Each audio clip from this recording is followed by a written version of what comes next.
সুপ্রিয় দর্শক, আমন্ত্রণ জানাচ্ছি সচিত্র চট্টগ্রাম দেখার জন্য।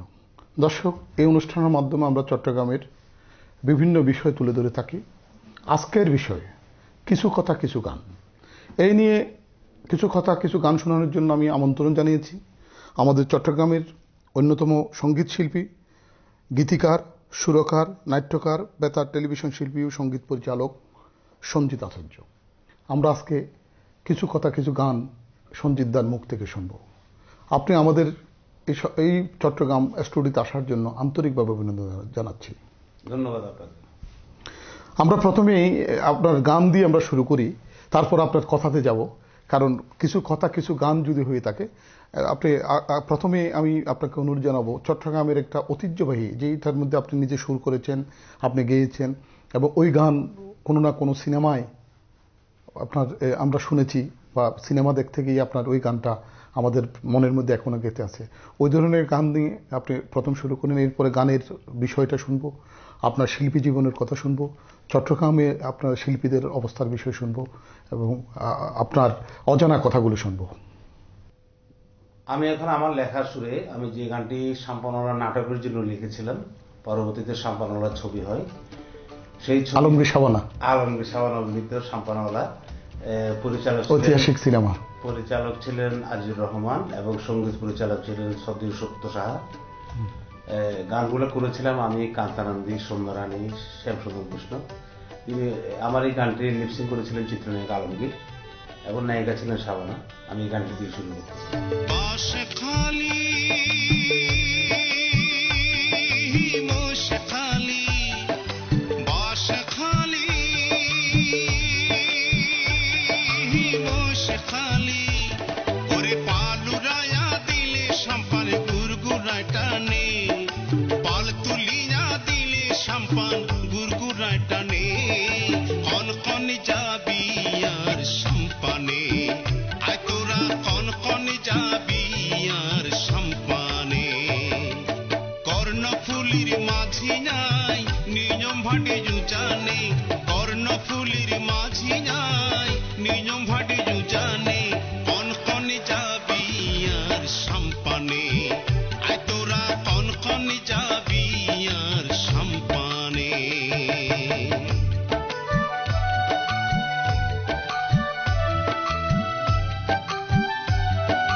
সাম্পানের গান শুনে আমি কর্ণফুলী নদীতে চলে গিয়েছিলাম, কিন্তু কর্ণফুলী নদীতে এখন কোনো সাম্পান নেই, সে ঐতিহ্য নেই, সব ইঞ্জিন চালিত নৌকা সাম্পান কর্ণফুলীকে কিন্তু দূষিত করতেছে।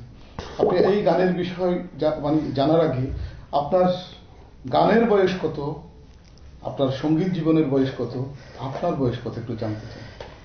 হ্যাঁ, একেবারে এভারগ্রিন রয়ে গেছেন। আমার জন্ম 1955 জুন মাসে, তো রোববার। এখন আমার বয়স সম্ভবত 64-5 দিকে হবে। আমি গান করছি ছাত্র জীবন থেকে। প্রথমে আমি প্রাইমারি স্কুলে প্রতিযোগিতায় গান করতাম, হাই স্কুলে প্রতিযোগিতায় গান করে প্রথম হতাম সবসময়। কলেজ জীবনেও গান করেছি।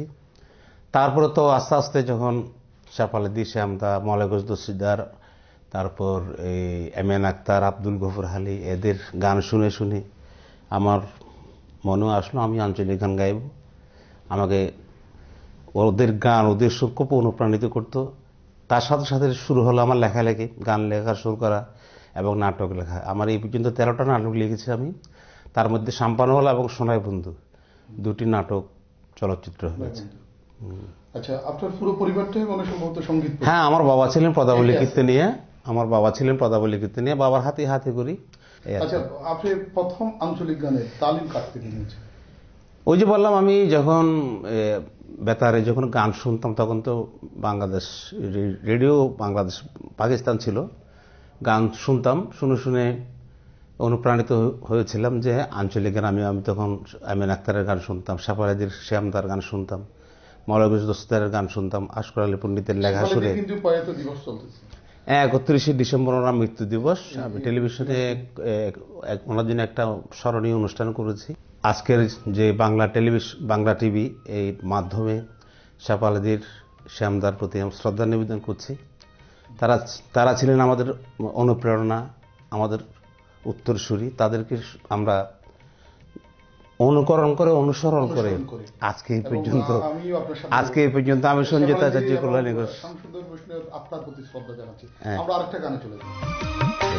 সাটকা সর দোলকি নাতি বেড়াইতা যদি, সাটকা সর দোলকি নাতি বেড়াইতা যদি, যাইবার সমত সুগত পরে, যাইবার সমত সুগত পরে, কর্ণফুলী নদী ও বেড়াইতা যদি, সাটকা সর দোলকি নাতি বেড়াইতা যদি।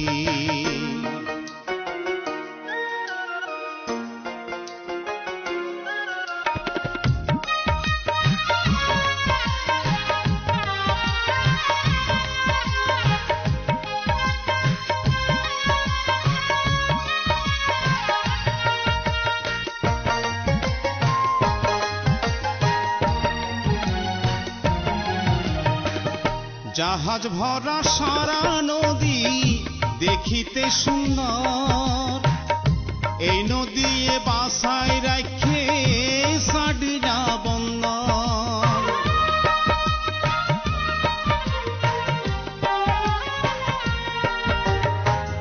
জাহাজ ভরা সারা নদী দেখিতে সুন্দর, এই নদী বাসায় রাখে সাডিয়া বন্দর। রাইতর বেলায় সুখ জুড়াই যায়, রাইতর বেলায় সুখ জুড়াই যায়, আইও সাইবা যদি ও কর্ণফুলী নদী, সাটকা সর দোলকি নাতি বেড়াইতা যদি।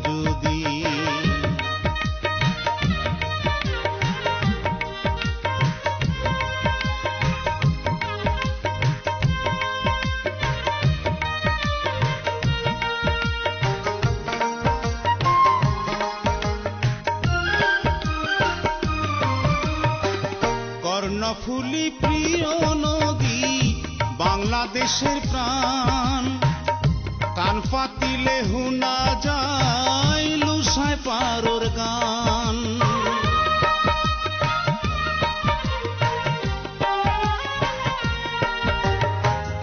কর্ণফুলী প্রিয় নদী, বাংলাদেশের প্রাণ কান পাতিলে হুনা যায় লুসায় পারোর গান কোটিটা রাজস্ব আয়ে কোটিটা রাজস্ব আয়ে এই বন্দর নদী ও বেড়াইতা যদি সাটকা সরর দলকি নদী বেড়াইতা যদি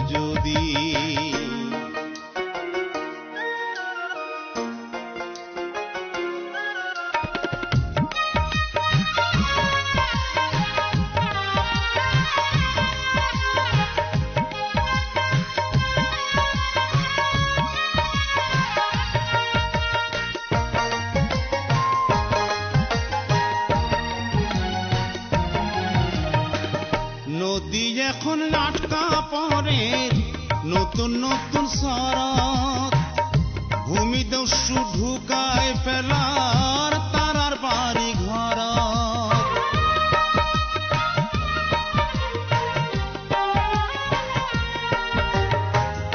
নদী এখন আটকা পড়ে নতুন নতুন সড়ক ভূমিদস্যু ঢুকায় ফেলার তারার বাড়ি ঘর দেখিলে সুখ ভাঙি পরে দেখিলে সুখ ভাঙি পরে ইয়া নারার ক্ষতি ও বেড়াইতা যদি সাটকা সরর দনকি নাতি বেড়াইতা যদি যাইবার সমত সুগতে পারে যাইবার সমত সুগতে পারে কর্ণফুলি নদী ও বেড়াইতা যদি সাটকা সরর দনকি নাতি বেড়াইতা যদি বাংলাদেশের প্রাণ হলো বন্দর, চট্টগ্রাম বন্দর, আর চট্টগ্রামের প্রাণ হলো কর্ণফুলী নদী। এই গানের মধ্যে বুঝতে পেরেছেন যে চট্টগ্রাম বন্দর তথা কর্ণফুলী নদী কিভাবে গ্রাস হয়ে যাচ্ছে। বিস্তারিত আরো কথা এবং গান শুনবো একটা বিরতির পর। আপনারা বিরতি পর্যন্ত আমাদের সাথে থাকুন।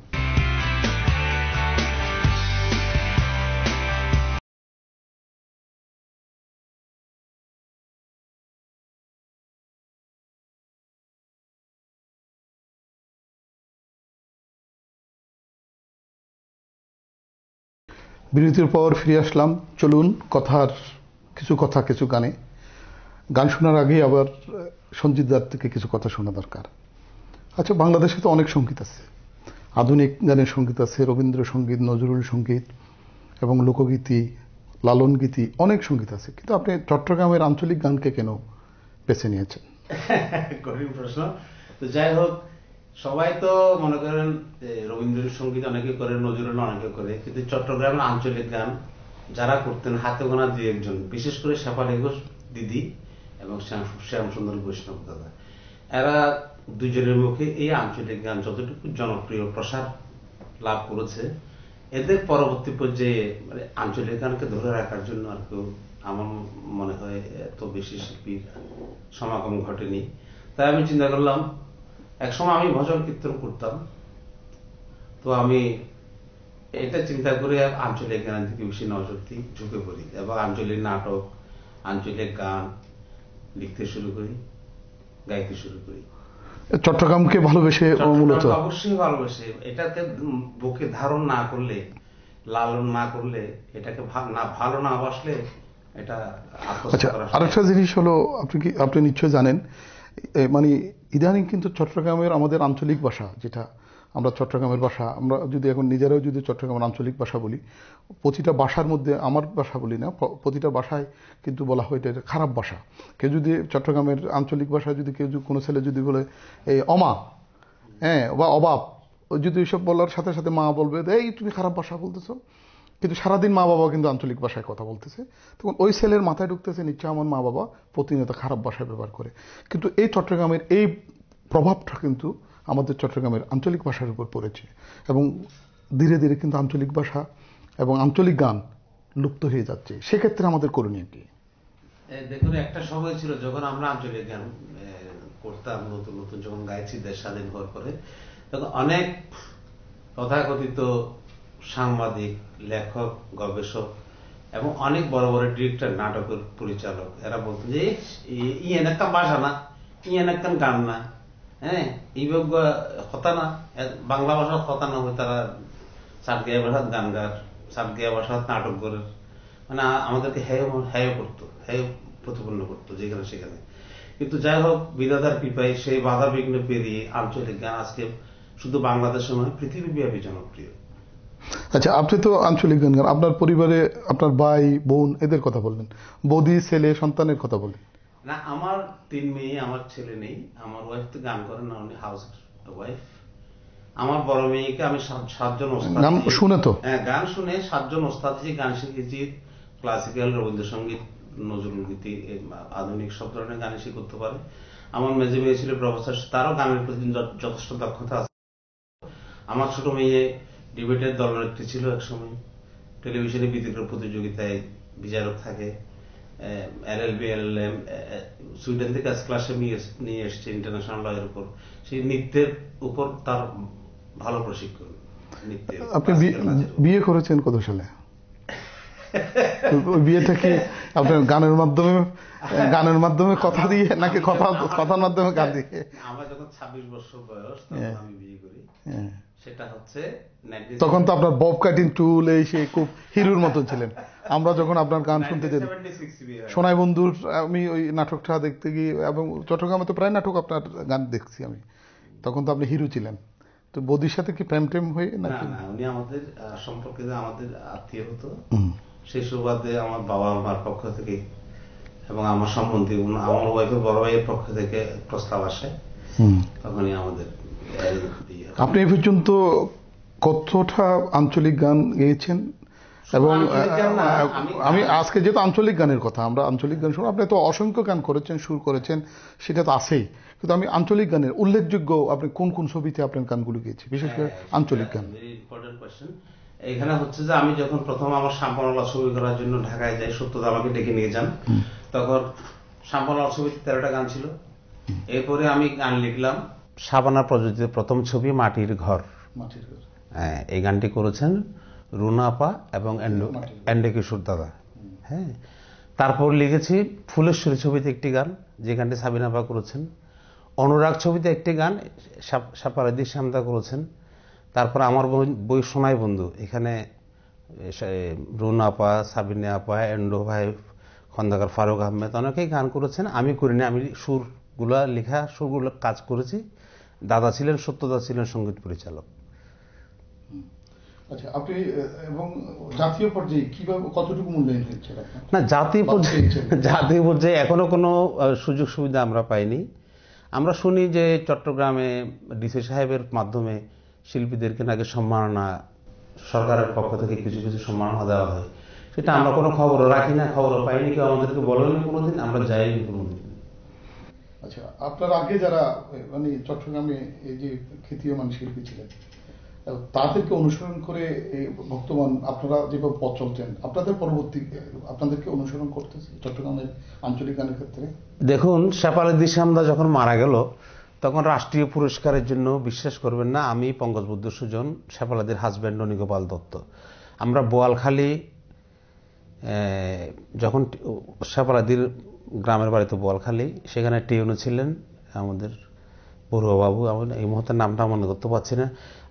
আমরা 3 জন ওনার কাছে সার্টিফিকেট, ক্রেস্ট, বিভিন্ন রকমের ছবি, মানে যতগুলো ডকুমেন্টস প্রয়োজন হয় রাষ্ট্রীয় সম্মাননার জন্য, আমরা দৌড়ে দৌড়ে গিয়ে ঘন্টার পর ঘন্টা থেকে সেটা মাননীয় প্রধানমন্ত্রী, আজকে যিনি প্রধানমন্ত্রী, ওনার কানে আমরা এই সংবাদটা পৌঁছে দিয়েছিলাম যে কোনোভাবে হোক, যার জন্য শেফালী ঘোষ, শ্যামসুন্দর বৈষ্ণব রাষ্ট্রীয় সম্মানে ভূষিত হয়েছেন, 21 পদক পেয়েছেন। কিন্তু আমাদের জন্য করার মতো আমরা কোনো শিল্পীকে দেখছি না। যাই হোক, সেটা আমরা আশা করবো যে আমাদের চট্টগ্রাম থেকে উঠবে, আপনি কারোর জন্য করলে আপনার জন্য। আমরা একেবারে একটা শেষ গান শুনি, এবং এই গানটার কাহিনীটা যদি বলি। হ্যাঁ, এই গানটি আমার লেখা, আমার সুর। আমি এই গানটা বিশেষ করে লিখেছি এই কারণে, মলয় ঘোষ দস্তিদার, তিনি আমার শ্রদ্ধেয়, অত্যন্ত সম্মানিত গুরুজন, আমি ওনাকে শ্রদ্ধা করি, সম্মান করি।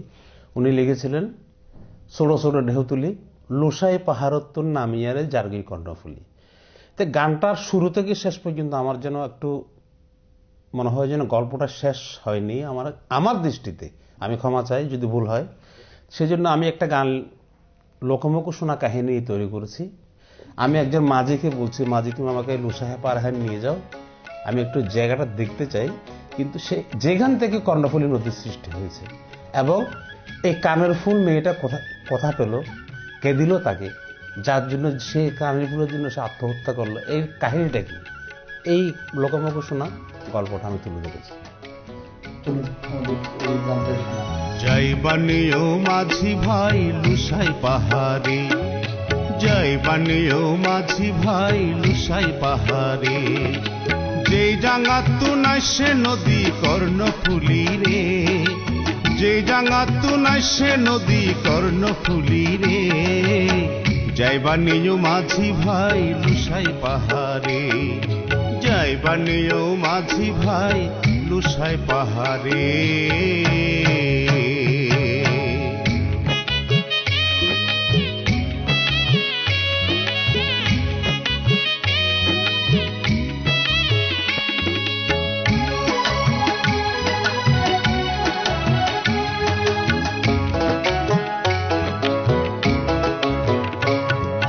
পাহাড়ি এক সুন্দর মায়া নদীর পানিতে যায়, শিয়ান গড়ি উডি দেখের খানোর ফুল তার নাই।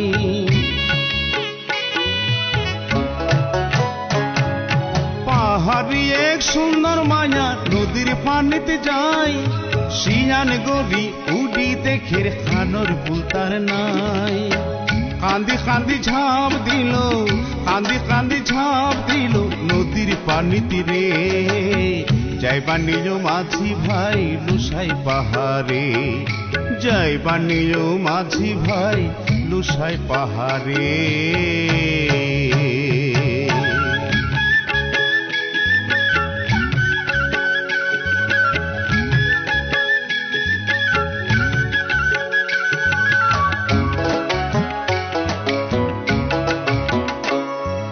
ভিনদেশি এক সওদাগর বাণিজ্যেতে আয়, পাহাড়ি ওই সুন্দর মায়ার প্রেমত পড়ি যায়।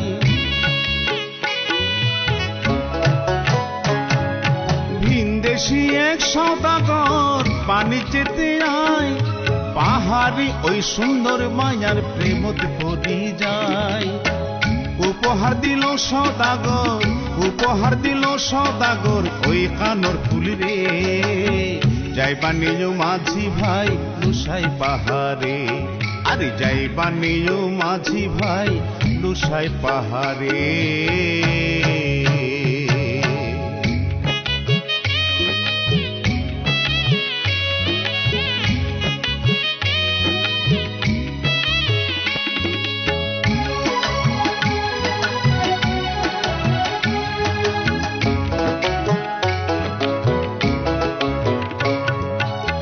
মুরব্বী প্রতিবেশী আত্মীয় স্বজন খুঁজি ন পাইল ওই মায়ারে হইল তার মোহরণ।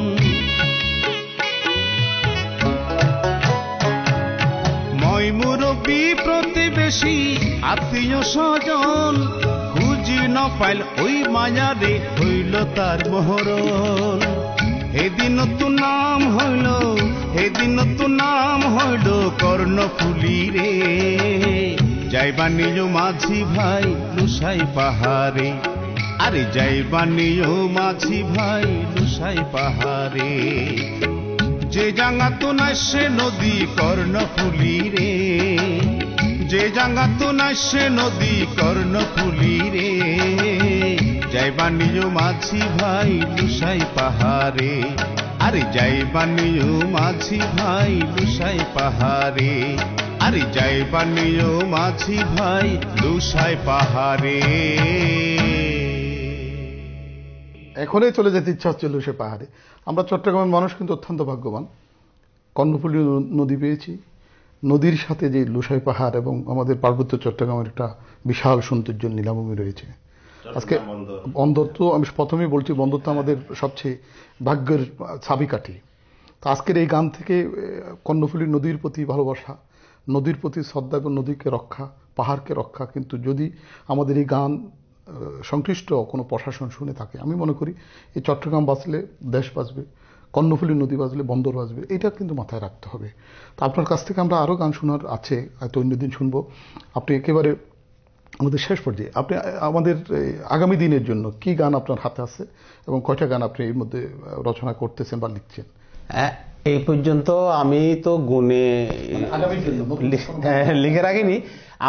আমি অন্তত চট্টগ্রামের আঞ্চলিক ভাষার নাটক গান লিখেছি অন্তত প্রায় 70-80টা নাটকের। একটা বইতে যদি 10টা করে 12টা করে গান থাকে তাহলে একটা আন্দাজ করে ভেবে দেখুন। এরপর আমার অডিও অ্যালবামের গান, সিডির গান, বিভিন্ন ছবির গান। হ্যাঁ, আমাদের অনুষ্ঠান অনুষ্ঠানে একেবারে শেষ পর্যায়ে আপনি এতক্ষণ গান শুনিয়েছেন কিন্তু আঞ্চলিক ভাষায়, চট্টগ্রাম ভাষায়। আপনি আমাদের দর্শকদেরকে আপনার আঞ্চলিক ভাষায় আপনি বিদায় নেন। তাহলে গানের সাথে যে আপনি যে আঞ্চলিক গানের সাথে যে কথা জানেন সেটা যেন দর্শক বুঝতে পারে।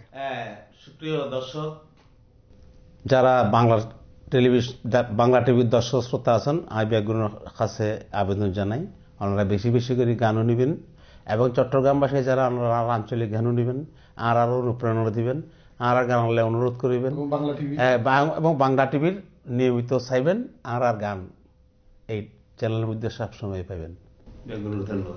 ধন্যবাদ। দর্শক, আমাদের এই সঞ্চিত আচার্য শুধু গান পরিবেশন করেন না, তিনি গান লিখেন, গান রচনা করেন এবং নাট্যকার হিসেবে ওনার খ্যাতি রয়েছে। উনি শুধু চট্টগ্রামের আঞ্চলিক ভাষায় গান জানে তা না, কিন্তু আঞ্চলিক ভাষায় কিন্তু উনি সুন্দর কথাও বলেন, কিন্তু উনি আধুনিক গানও করেন, পল্লীগীতিও করেন, লোকসঙ্গীত করেন। তারপরেও ওনার কাছে প্রাধান্যতা পেয়েছে চট্টগ্রামের আঞ্চলিক গান। ওনার মনে, ধ্যানে, প্রাণের মধ্যে চট্টগ্রাম জড়িয়ে আছে, চট্টগ্রামের মাটি এবং চট্টগ্রামের আকাশ বাতাস, চট্টগ্রামের পাহাড় এবং চট্টগ্রামের নদী তার গানের মধ্যে অনেক ক্ষেত্রে ফুটে উঠেছে। আজকে তার কাছ থেকে আরও কিছু গান শোনার থাকলেও খুব লোভ আমাদের লেগে গেছিল, কিন্তু সময় স্বল্পতার কারণে এখানে শেষ করতে হচ্ছে। আপনারা ভালো থাকুন, সুস্থ থাকুন, বাংলা টিভির সাথেই থাকুন।